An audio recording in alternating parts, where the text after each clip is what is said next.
77 homens desapareceran Sabo Mar Amarelo en janeiro de 1944. Engolidos por aguas que nunca reveláramos seu segredo, ou USS Scorpion, número de casco S.S.278. Y una cazadora comprobada con 3 patrullas de guerra BEM sucedidas no seu historial. Simplemente desapareceu sen campo de destrozos, sen mancha de óleo, sen chamada de socorro. Durante 80 anos, ela permaneceu un dos misterios máis persistentes da Segunda Guerra Mundial. Un submarino que o océano se recusa a entregar. O que realmente aconteceu ao Scorpion naquelas aguas geladas ao largo da costa coreana. E como é acentuada posível que finalmente compreendamos o seu destino sen nunca encontrar o seu túmulo. A última vez que alguén viu o Scorpion vivo foi a 5 de janeiro de 1944. En cuanto ela se debatía en mares agitados ao lado do USS Herring.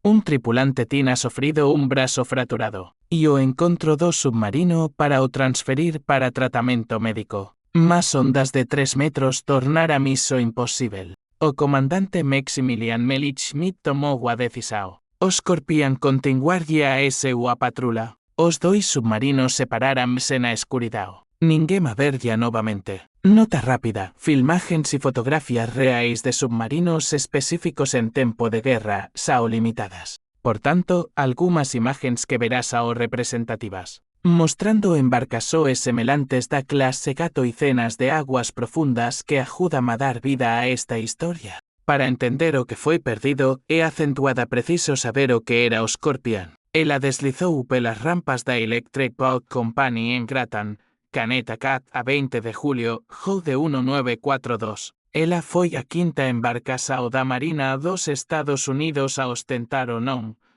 Era un submarino da clase Gato, parte da frota principal que vencería a Guerra do Pacífico. Ela media 311 pés e 9 polegadas de aso soldado, deslocando 1.526 toneladas na superficie, e 2.424 toneladas submersa. Ela podía mergullar até 300 pés. Operacionalmente, 2 motores diesel a impulsionaban a 20,25 nos na superficie. En cuanto motores eléctricos LHE daban 8,75 nos submersa. O seu armamento incluía 10 tubos de torpedo de 21 polegadas, 6 a grave proa e 4 a grave popa e un canao de convés de 3 polegadas. A 1 de outubro de 1942, ela foi comisionada sabo comando do capitão tenente William N. Wiley, pronta para a guerra.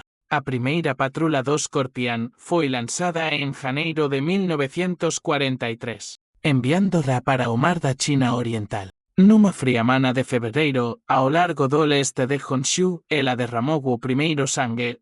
O albo era o Meiji Maru no 1, e unha canoneira convertida. O comandante Wiley levou o Scorpion a grave profundidade de periscopio 60 pés e a cerca de 12 jardas. Os torpedos atingiran o albo. A súa segunda patrula, de abril a junio de 1943, levou-a de volta ao Mar Amarelo, cazando navios mercantes en aguas rasas e traiçoeiras. A súa terceira patrula, no outono de 1943, tornouse a máis ben sucedida, afundando múltiplos petroleiros e navios de carga japoneses e reivindicando máis de 15.000 toneladas de transporte inimigo. A tripula saotinar se tornado un instrumento de precisao, ganando condecorações e regresando a Pearl Harbor, comas bandeiras de batalla a voar. Para a cuarta patrula, o comandante Maximilian Melich Schmidt asumiu o comando. O barco era o mesmo, a tripulação en grande parte inalterada, mas cada patrula era un novo lanzamento dos dados. A 29 de decembro de 1943, o Scorpion partiu de Pearl Harbor para o que debería ter sido a súa cuarta patrula de guerra ben sucedida. A súa área atribuída era máis abordagens ao Mar Amarelo, onde os convoios japoneses navegaban entre a Coreia e a China continental. Eran aguas perigosas e rasas, fortemente patruladas e cada vez máis minadas. O encontro como USS Herring a 5 de janeiro de 1944 debería ser rotineiro. Más fortes ondulações rolaban entre os dois cascos, ondas de 3 a 4,5 metros que tornaran imposible a transferencia do tripulante ferido. Schmidt tomou a única decisión razoável. Ele continuou a patrula, o submarino separouse. Es foi o último avistamento confirmado. Durante o resto de janeiro, os operadores de radio en Pearl Harbor aguardáramos relatorios programados do Scorpion, mas nenun chegou. Submarinos e mágoas inimigas profundas nen sempre podían transmitir sen revelar a ese ou a posisao. Mas a grave medida que os días se tornaban semanas, o silencio tornábase ominoso. Sen sinais de socorro, sen protocolos de emergencia para emergir. Nenuma transmisao japonesa reivindicando a destruisao de un submarino. A 6 de marzo, só de 1944, a Marina dos Estados Unidos tornoulo oficial. O USS Scorpion estaba atrasado y presumiblemente perdido. 77 homens foran listados como desaparecidos. A teoría principal surgiu da análise de inteligencia.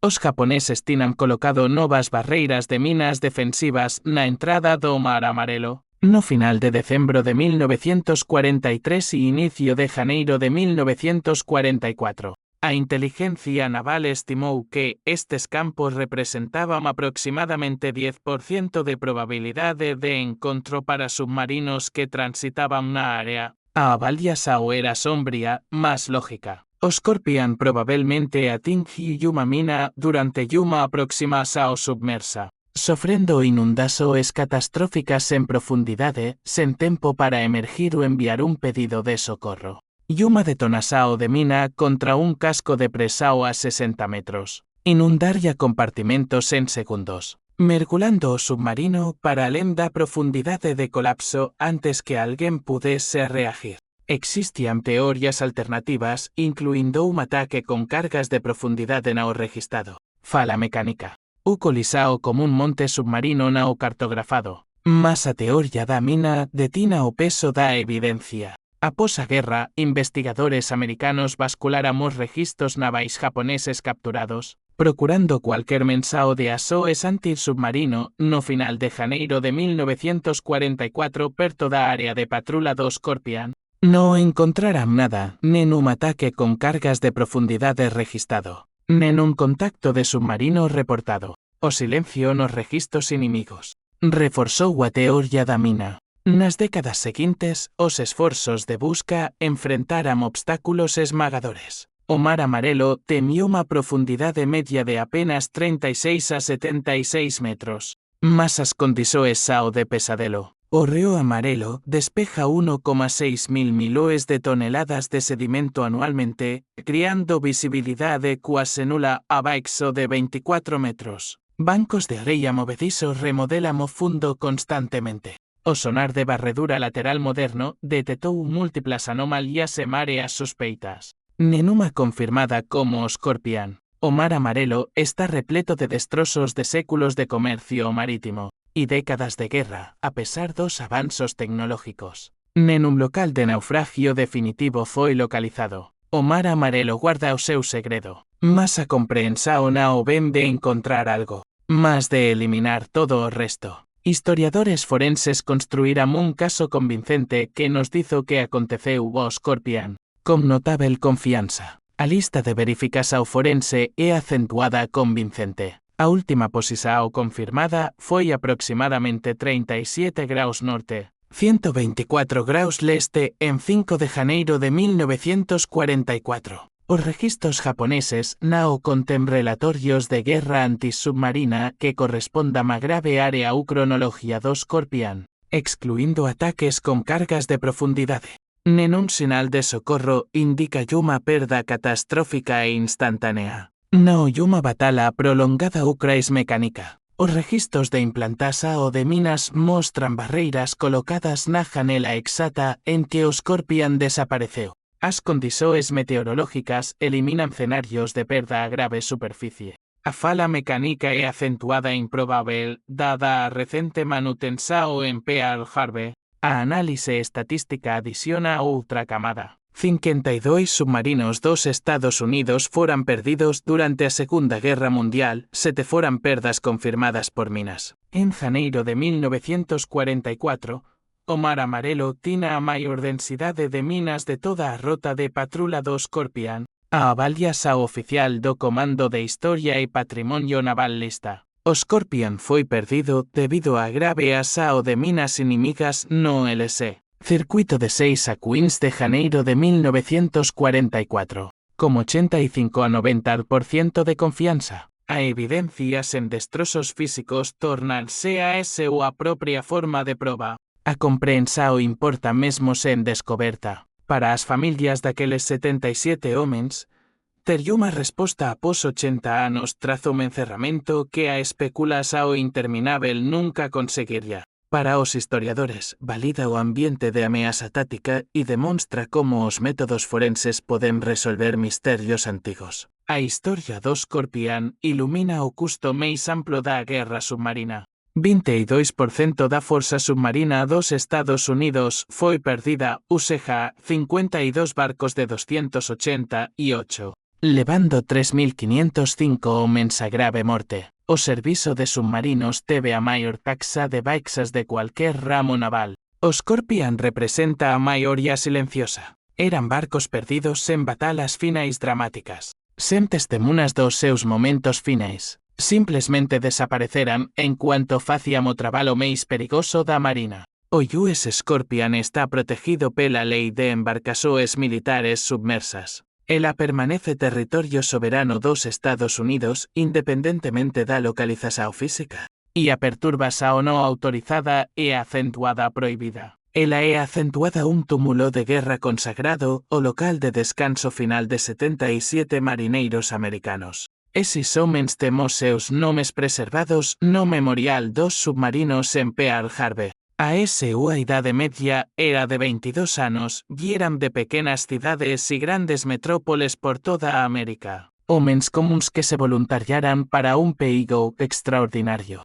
Ás veces, os memoriais máis poderosos non são aqueles que podemos visitar con flores e fotografías. Ás veces, são aqueles que levamos adiante na comprensión. No respeito, na memoria. A tripulação do Scorpion não precisaba que os encontrásemos para eles dar dignidade. Eles precisaban que nunca os esquecésemos, para entender o que enfrentaran, e para honrar o preço que pagaran. En algún lugar sabe o mar amarelo, 77 guardiões eternos permanecen nos seus postos. Eles não estão perdidos. Sabemos onde estão e sabemos por que está lá. Es conhecimento é acentuada a súa propia forma de descoberta. E tal vez o máis importante de todos,